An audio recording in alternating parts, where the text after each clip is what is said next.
Happy Tuesday. Welcome to First Take, everyone. I am Shea Cornett. Kimberly Martin's here. Stephen A. Smith, fresh off the plane. And an upset former Raven in one Chris Canty. Just a little bit. You okay?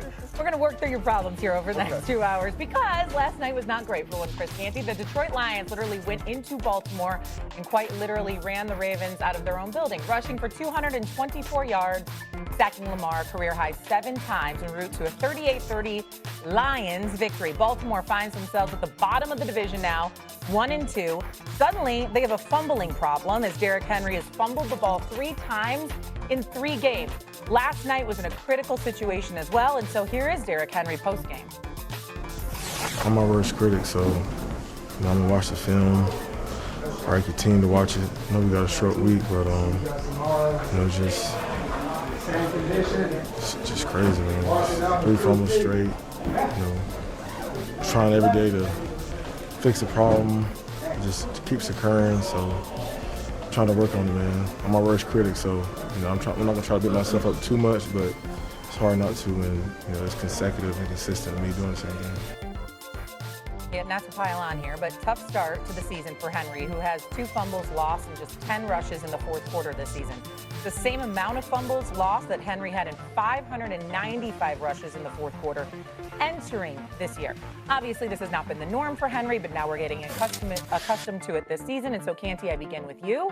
What is the chief concern for the Ravens at this point? It's the psyche of the Baltimore Ravens, and I said it after their Week 1 loss to the Buffalo Bills. I'm wondering if this team is going to have the requisite confidence that it takes for them to get up over the hump when it matters the most in the postseason.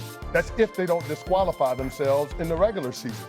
Last night was the Ravens' 16th loss since 2020 when they've had a touchdown or more lead in the second half. That's 7 more than any other team in the NFL during that span. At some point, that's got to affect your confidence as a team. And whether you think you can or you think you can't, you're right. And that's where we're starting to get with the Baltimore Ravens.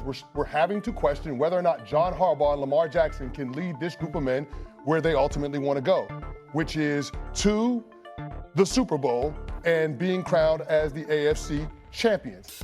Remember, no Joe Burrow to deal with. Yep. The Kansas City Chiefs don't look like the team of old. It's seemingly a clear path for the Baltimore Ravens this year to get to where they want to go, and yet their season has started out unlike anything that anyone expected. To me, the issue with Baltimore is there isn't just one chief concern. I think the defense last night was the most disappointing, but I think when you couple the fact that the Lions looked completely like the Ravens defense didn't give the Lions any issues. The Lions were 4 for 5 in the red zone, but when you look at the fact that Lamar was sacked 7 times, the offensive line, no protection. Defensively, Jared Goff was clean the whole night. So you're not getting pressure, you're not protecting your quarterback. And then the Harbaugh thing for me, the punting on 4th and 9 from your own 32 with 4.5 minutes left, to me, it's like you're already down. Have some confidence that your team can go and score because your defense hasn't stopped the Lions. I don't think there is one chief concern because there's so many issues with the Ravens that we continuously see. For me, as somebody who was in Baltimore Week 1, I was in Buffalo Week 1 and watched the Ravens lose to the Buffalo Bills, this game was far more concerning to me. And that, to me, is a big issue. Well, you were in Buffalo the opening week. I was in Baltimore last night. I'm still sleepy, but it's good to see y'all. Let me get this out the way right now. Kimberly, you're wrong because of this reality. Everything that you pointed to, as right as you are, all comes back to coaching. This is not a problem you're supposed to be having if you're a John Harbaugh team. Period. They had 20 missed tackles last night. 20. Let's look at the drive that they surrendered. 5 touchdown drives. 67, 98, 60, 96, and 70 yards.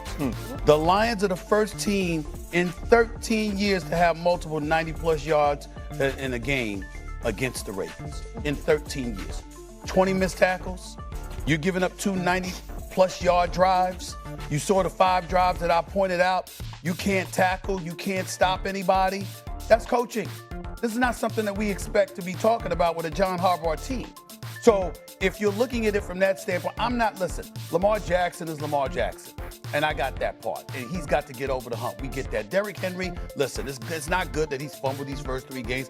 But let's face reality. We really believe that's going to continue to happen. This is King Henry. No. Yeah. This is King Henry we're talking about here. So do I believe that Lamar Jackson will fix whatever doldrums he has? Yes. Do I believe that Derrick Henry will fix it? Yes.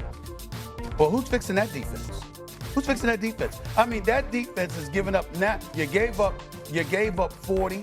You gave up 38 last night. I'm looking at 41 to Buffalo. I'm just looking at them right now, and I'm saying to myself, this is not, if Ray Lewis, wherever he is, I'm going to hear from Ray. You could put money in the bank.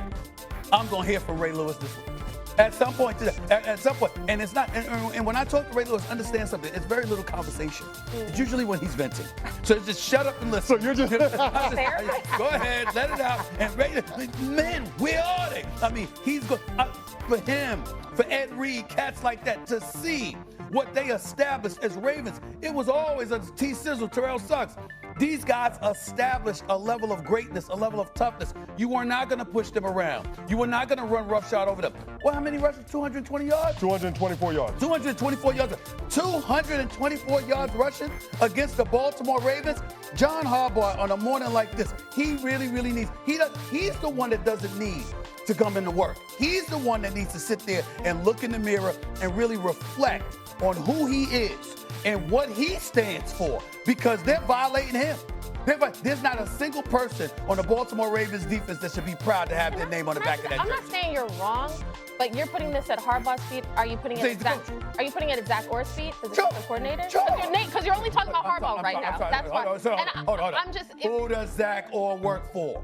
He works He for works John for John Harbaugh. Harbaugh. I understand. That's who he works for. I understand. I'm going to the man. But ultimately, the players play, right? Oh, wait a minute. Well, hold on. To Stephen A's point, either you're coaching it or you're allowing it to happen. And that's what we're seeing from the Baltimore Ravens. That's right. And to his point, when you go into the Ravens facility at the castle, there's a sign when you walk in the door that says, play like a Raven. That's right. You see it walking in, you see it walking out. The same at the locker room at M&T Bank Stadium. I saw it. There's a sign, play like a Raven. You know what, matter of fact, the reason why I think we saw something uncharacteristic last night for the Ravens was because you took your tail down there to Monday Night Football. You never go to Monday Night. You was at the game, and that's probably why they played the way they did. It was special. They wilted under the pressure of Stephen A. Smith being at M&T Bank That's Stadium. entirely plausible. That's That's what happened. We have it's entirely plausible. Listen, well, you know, because you know the heat's coming. You see what I'm saying? And that might be what it is. They knew he was going to talk about him. Man's been at a million games at his But Stephen, in all seriousness, you're right. We do need to put John Harbaugh under the microscope. And I'm not sitting here saying that they're going to fire John Harbaugh. I know they gave him the contract extension. And he shouldn't be fired. Last year, But he's a proven program builder in this league. But I'm also going to acknowledge that if we can criticize Sean McDermott for not getting the Bills to the Super Bowl, if we can criticize Mike Tomlin for not getting the Pittsburgh Steelers to go on a deeper playoff run, then we damn well better criticize John Harbaugh. Especially when Did y'all know? you got Lamar Jackson. And now you got King Henry, too. But Stephen A., that was my point. Mike Tomlin has the same amount of wins in the playoffs over the last decade as John Harbaugh. Mike Tomlin has more playoff appearances over the last decade.